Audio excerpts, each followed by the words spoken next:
দুনিয়াতে যত অদ্ভুত অদ্ভুত প্রশ্ন সব আপনি মুসা আলাইহিস সালামের মাথা থেকে পাবেন। বিভিন্ন বিষয়ে আল্লাহরে প্রশ্ন করতেন। সেদিনা মুসা আলাইহিস সালাম আল্লাহরে বললেন, আল্লাহ আপনি আমার এমন একটা জিকির শিখাইয়া দেন যে জিকিরটার শব্দ আপনি আর আমি ছাড়া কেউ জানবে না।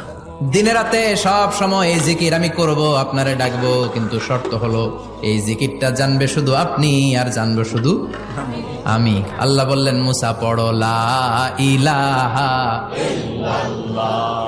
মুসা আলাইহিস সালাম কয়, মাবুদ এটা তো জাতীয় জিকির, সবাই জানে। আমি তো চাইছি এক্সেলেন্ট একটা জিকির, কারো কাছে নাই, শুধু আমি জানবো আর আমি পড়বো।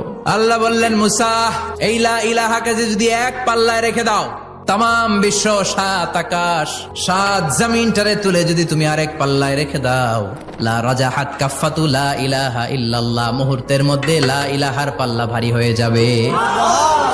ও মুসা, তুমি যতই এক্সক্লুসিভ জিকির চাও, লা ইলাহার চেয়ে দামি জিকির আমার কাছে নাই।